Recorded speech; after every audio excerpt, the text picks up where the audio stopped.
Hello students, आप सभी का अपना एक बार फिर से हमारे चैनल पर स्वागत है। आइए हम पढ़ते हैं दो चर वाले रैखिक समीकरण युग्म, जिसमें हम प्रश्नावली स्टार्ट कर दिए थे 3.1 और इसमें कुछ सवाल भी हम कर लिए हैं। क्वेश्चन नंबर 3 तक हमने कंप्लीट कर लिया है। अब बात करेंगे क्वेश्चन नंबर 4 क्या है। क्वेश्चन नंबर 4 हमारा है कि निम्न रैखिक समीकरण के युग्म में से कौन से युग्म संगत हैं या असंगत हैं। यदि संगत हैं तो ग्राफीय विधि से हल ज्ञात कीजिए। हमारा पहला समीकरण दिया हुआ है x प्लस वाई बराबर 5 और दूसरा समीकरण है 2x प्लस 2y बराबर 10। ये समीकरण दिया हुआ है। अब हम पहले चेक करेंगे कि संगत है या नहीं है। तो उसके लिए क्या करना है, a1 अपान a2 ज्ञात करना है बराबर b1 अपान b2 और बराबर b3 अपान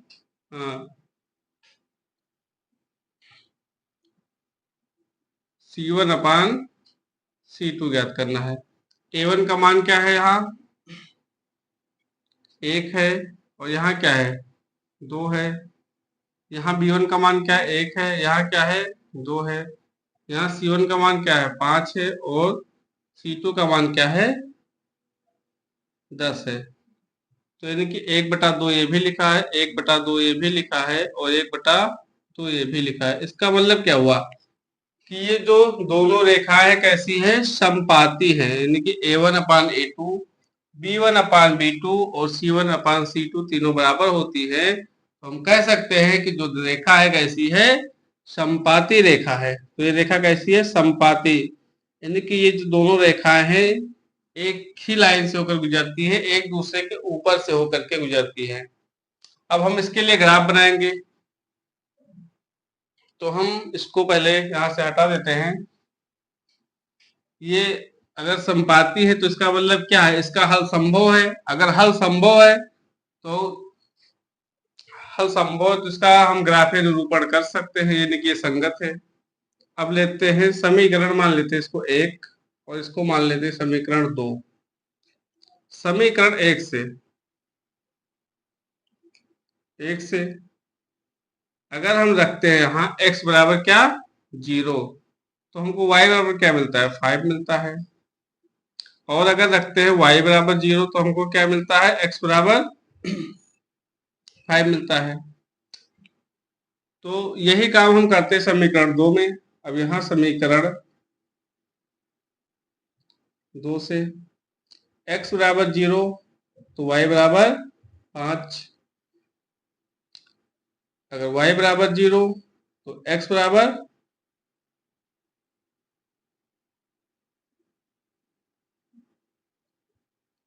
5। अब हमको निर्देशांक मिल गए।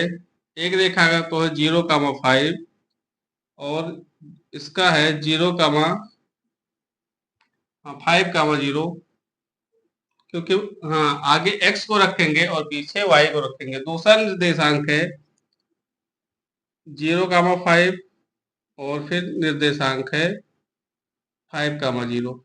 अब इस निर्देशांक को हम ग्राफ पर दिखाएंगे कि ग्राफ पर ये निर्देशांक कहाँ आते हैं। अब ये दोनों रेखाएं कैसी हैं, समपाती हैं, यानी कि एक दूसरे के ऊपर से होकर के गुजरती है। ये हो गया हमारा 0 पॉइंट, 1 2 3 4 5 6 7 8। इधर ये x एक्सिस हो गया, ये y एक्सिस हो गया, ये x डैश हो गया और ये क्या हो गया y डैश हो गया। अब ये -1 -2 -3 -4 -5 और ऐसे बढ़ता चला जाएगा। इधर 1 2 3 4 5 6 7 8 9। इधर माइनस का आ जाएगा, -1 -2 -3 -4 -5 -6 -7 ऐसे।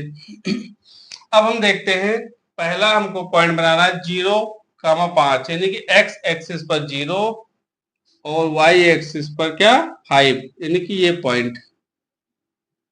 दूसरा हमको बनाना है 5,0, यानी कि एक्स एक्सिस पर 5, वाई पर 0, वाई पर 0 यहाँ है, एक्स पर 5 यहाँ है, कि ये पॉइंट हमको बनाना है, ये पॉइंट। पहली रेखा तो ये हो गई। अब हमको दूसरे रेखा का समीकरण से बनाना है 0, 5, यानी एक्स एक्सिस पर 0 और वाई पर 5, यानी कि यही पहली रेखा तो मान लेते ये हो गई, और दूसरी रेखा 5, 0, यानी कि पॉइंट यही होगा। इसी के ऊपर से भी दूसरी रेखा भी जाएगी, इसी के ऊपर से दूसरी रेखा भी जाएगी। क्यों?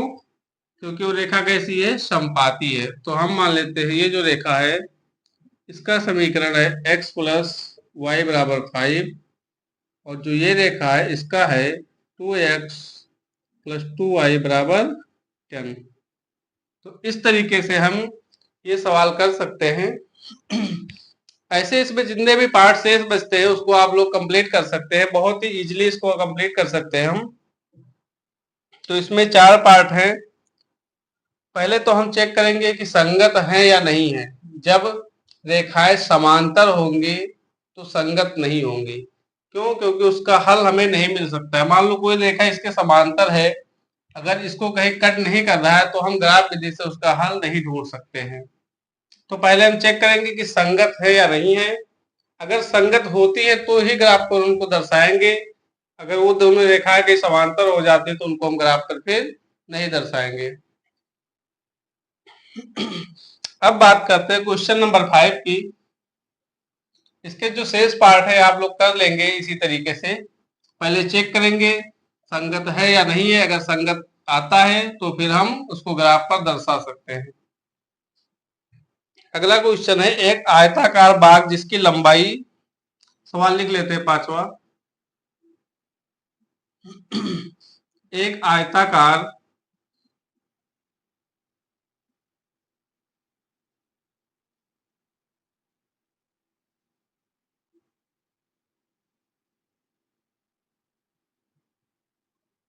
जिसकी लंबाई चौड़ाई से 4 मीटर अधिक है।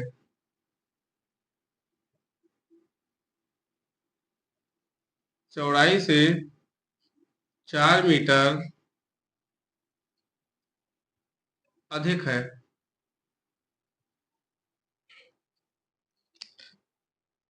कहता है का अर्ध परिमाप 36 मीटर है। का अर्ध परिमाप यानी कि बाग का अर्ध परिमाप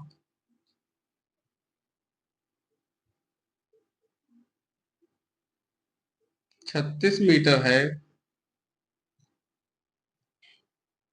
बाग की विमाएं ज्ञात कीजिए। बाग की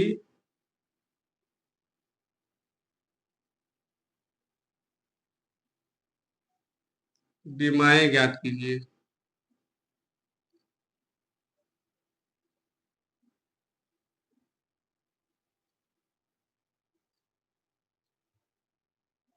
अब हम देखते हैं, मान लेते हैं कोई बाग बना लेते हैं, आयताकार है तो इस तरीके से बना लेते हैं। अब कहता है एक आयताकार बाग जिसकी लंबाई चौड़ाई से 4 मीटर अधिक है। मान लेते हैं लंबाई x है, माना यहां भी समीकरण बनाएंगे। पहले माना लंबाई x है तथा चौड़ाई y है, तथा चौड़ाई क्या है, y है। अब जिसकी लंबाई चौड़ाई से 4 मीटर अधिक है, यानी कि x बराबर 4 प्लस वाई। वाई चौड़ाई है तो लंबाई अधिक है, तभी तो बराबर होंगे ये। और आगे कहता है का अर्ध परिमाप, यानी कि इतनी डिस्टेंस यहां से लेकर के यहां तक का डिस्टेंस दिया है, यानी कि लंबाई प्लस चौड़ाई दिया है। क्या दिया है? 36 मीटर, यानी कि x प्लस वाई दिया है 36 मीटर। अब यहां से इसको अगर हम सेट करें तो ये क्या आ जाएगा, x माइनस वाई बराबर 4। अगर इसको हम ग्राफ विधि से दर्शाना चाहें तो हम पहले चेक करते हैं ये है कैसा। तो a1 अपान a2 बराबर b1 अपान b2 बराबर c1 अपान c2। a1 क्या है? 1, बटा 1 बराबर B1 क्या है यहाँ, वह -1 है, तो यहाँ क्या है +1 है। C1 क्या है 4/36 है, यानी कि 1/9, यानी कि ये आपस में बराबर नहीं है ना, आपस में बराबर नहीं है। अगर ये आपस में बराबर नहीं है इसका मतलब क्या हुआ, इसका मतलब ये हुआ कि ये एक दूसरे को क्या करेंगे, प्रतिच्छेद करेंगे, है ना, काटेंगे एक दूसरे को। तो हम चेक कर लेते हैं, इसका टेबल बनाएंगे यहाँ पे। पहले हम इनको अच्छे से लिख लेते हैं। यहाँ x - y बराबर 4, इसको समीकरण 1 मान लेते हैं, और x + y बराबर 36, इसको मान लेते हैं समीकरण 2। अब समीकरण 1 से एक बार रखेंगे x बराबर 0, तो y बराबर क्या मिलेगा -4, और एक बार रखेंगे y बराबर 0, तो x बराबर मिलेगा हमको 4। ये पॉइंट मिलेगा। और समीकरण 2 से हमको क्या मिलेगा, समीकरण 2 से हमको मिलेगा x बराबर 0 रखेंगे तो y बराबर मिलेगा 36,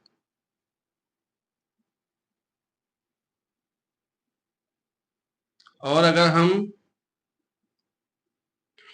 x बराबर y बराबर 0 रखते हैं तो y मिलेगा हमको x बराबर 36।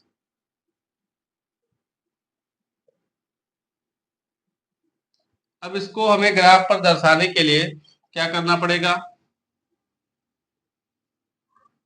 ग्राफ पर इसको दर्शा सकते हैं हम। ग्राफ बना लेते हैं, कार्तीय तल बना लेते हैं। ये x एक्सिस, ये y एक्सिस, और ये x डैश, और ये y डैश। ठीक है, हमारे जो पॉइंट है काफी बड़े हैं, तो इनको हम कुछ मल्टीपल के रूप में लेंगे। जैसे 36 है तो 4 के मल्टीपल में हम लेंगे, तो यहाँ मान लेते हैं 0 है, यहाँ 4 है, यहाँ 8 है, यहाँ 12 है, यहाँ 16 है, यहाँ 20 है, 24 है, 28 है, यहाँ 32 है, और यहाँ 36 है। और मान लेते हैं इधर भी ऐसे, यहाँ -4 हो जाएगा, -8, -12, -16, -20, इसी तरीके से इधर भी हो जाएगा। और इधर भी इसी तरीके से मान लेते हैं 4, 8, 12, 16, 20, 24, 28, 32, 36। अब हमको x बराबर 0 पर y बराबर -4, x बराबर 0 पर y बराबर -4, ये पॉइंट हमको x बराबर 0 पर y बराबर -4 और y बराबर 0 पर x बराबर 4, देखिए ये पॉइंट x बराबर y बराबर 0 पर x बराबर 4, ये पॉइंट, और ये पॉइंट, ये माइनस y इधर जाएगा माइनस का, इधर भी लिख लेते हैं -4, -8, -12, तो ये पॉइंट नहीं होगा, ये पॉइंट होगा, ये पॉइंट। तो हमारा एक रेखा तो यहाँ से होकर निकल जाएगी इस तरीके से, और दूसरा है x बराबर 0 तो y बराबर 36, यहाँ 0 लेते हैं, x इस पर 0 तो y कहाँ पे 36 पे यहाँ है, और y बराबर 0 हम लेते हैं तो x बराबर 36, यानी कि यहाँ पे। तो दूसरी रेखा जो हमारा होगा ये इस तरीके से कट करेगा। तो यहाँ पे जो कट पॉइंट आएगा वही हमारा क्या हो जाएगा, बाग बगीचे की विवाहें हो जाएंगी, उसकी लंबाई और चौड़ाई हो जाएंगी। अब बोर्ड पर तो उतना सही ग्राफ बन नहीं सकता है, आप ग्राफ पेपर पर बनाएंगे तो बहुत अच्छे से ग्राफ बन जाएगा। तो इस तरीके से इस क्वेश्चन को हम कर सकते हैं।